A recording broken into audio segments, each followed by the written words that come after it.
Kemudian yang bisa kita pelajari adalah sifat-sifat kepemimpinannya, Bapak Ibu. Jadi kenapa Nabi Muhammad kemudian sukses dan menjadi inspirasi banyak orang yang ajarannya sampai sekarang masih eksis gitu. Buktinya kita sekarang masih ngaji. Hadis Nabi Muhammad itu banyak diucapkan sampai sekarang banyak dikaji. Gitu. Maka apa resepnya sehingga ajarannya sampai sekarang masih lestari, masih eksis? Yang pertama, Bapak Ibu, yaitu adalah disiplin wahyu. Nabi Muhammad ketika tabligh menyampaikan sesuatu, menyampaikan wahyu, itu wahyunya sesuai dengan apa yang diwahyukan, tidak ditambah, tidak dikurangi. Jadi disiplin. Maksudnya apa? Ketika ada peraturan bunyinya A, maka yang diterapkan A. Jangan sampai peraturannya A, yang diterapkan Z. Wah, bertolak belakang. Nah, itu ada di dalam surat An-Najm ayat 3 sampai 4. Wa ma yantiqu 'anil hawa in huwa illa wahyu yuha. Jadi Nabi Muhammad itu berkata bukan sesuai dengan hawa nafsunya, bukan. Itu sesuai dengan apa yang diwahyukan oleh Allah Subhanahu wa taala. Kalau puasa nggih puasa. Waktunya dari sahur sampai berbuka. Bukan kok waktunya dari sahur sampai beduk. Itu keliru. Ajarannya dikurang-kurangi. Maka harus sesuai dengan peraturannya bagaimana, wahyu yang disampaikan bagaimana, itulah yang disampaikan kepada umat, kepada para sahabat dan lain sebagainya. Kemudian yang kedua, memberikan keteladanan. Keteladanan ini menjadi salah satu pilar utama dalam dunia pendidikan, gitu Bu. Makanya kita sering mendengar peribahasa guru kencing berdiri, murid kencing berlari. Karena itu saking pentingnya keteladanan. Kalau gurunya saja kencingnya berdiri, maka muridnya bisa kencing berlari, kayak muridnya siswi lagi. Gitu. Nah, itu memberi kita gambaran bahwa namanya keteladanan itu sangat penting. Nabi Muhammad. Dan sebagian dari apa yang diajarkan oleh Nabi Muhammad itu sebagian besarnya berupa keteladanan. Ya, yang paling kita sering lihat, yang paling populer masalah sholat. Nabi Muhammad SAW bersabda, "Shollu kama ra'aitumuni usolli."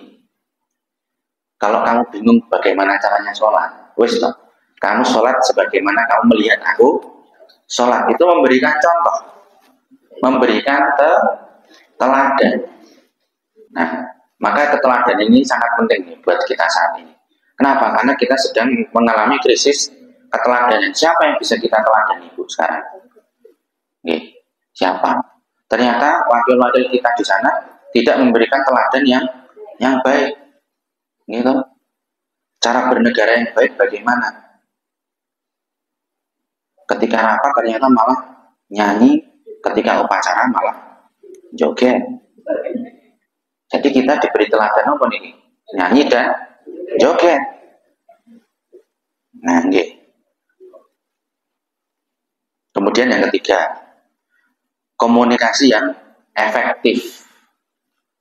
Jadi komunikasi yang dibangun oleh Rasulullah kepada para sahabat dan umatnya itu adalah komunikasi yang efektif. Efektif itu maksudnya apa? Simple, sederhana, tapi kena sampai di dalam hati. Buktinya apa?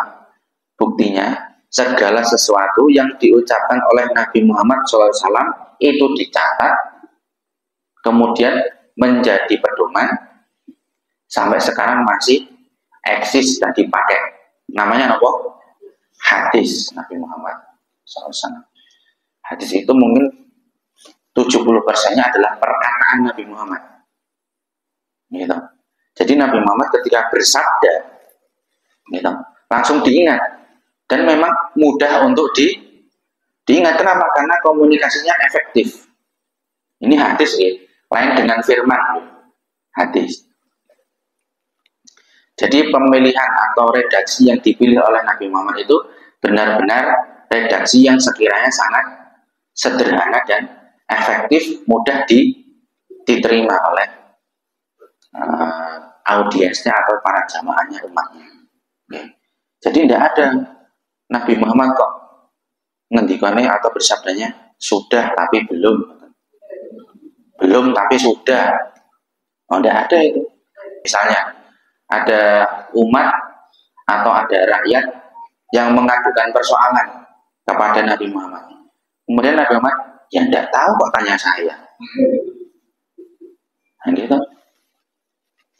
Nah, itu komunikasi yang kurang efektif. Kurang efektif jadinya diingat-ingat malah, ya tidak tahu kok tanya saya. Sudah tapi belum. Nah, itu komunikasinya kurang efektif. Jadi des-des tapi kena sampai ke dalam hatinya. Kemudian yang keempat, dekat dengan umatnya. Jadi pertama kali orang yang melakukan, pemimpin yang melakukan belusuan itu Nabi Muhammad. Jadi belusuan, datang ke rumah-rumah, ada anak yatim diusap bun-bunnya, ada orang miskin disuapin makannya. Ini sebenarnya adalah ajaran dari Nabi Muhammad. Cuman bedanya apa? Kalau Nabi Muhammad itu tidak membawa wartawan, tidak diposting, noten. Nah, kalau sekarang sudah ada timnya, gitu, untuk mereport atau memberikan laporan ke media-media, gitu. Dekat dengan umatnya. Kemudian yang terakhir adalah ini, pengkaderan dan regenerasi. Nah, ini sangat penting ini. Jangan sampai kemudian yang kita lakukan karena saking asiknya, kemudian tidak menyiapkan generasi penerus. Kemudian, itu nanti kalau tidak ada yang meneruskan, putus. Ya untungnya saja Nabi Muhammad menyiapkan di kader sahabat-sahabat yang masih muda, di kader, digodok. Nah, ternyata betul. Generasi sahabat itu adalah generasi terbaik. Kemudian sahabat mendidik tabi'in mendidik tabi'ut tabi'in. Sampai kemudian sekarang kita rasakan itu karena Nabi Muhammad sangat mementingkan yang namanya pengkaderan regenerasi Bapak Ibu. Jadi kalau misalnya pengkaderan yang paling sederhana ini apa? Kalau kata almarhum ayah saya, yang paling sederhana adalah anaknya sendiri dikader, itu katanya almarhum ayah saya.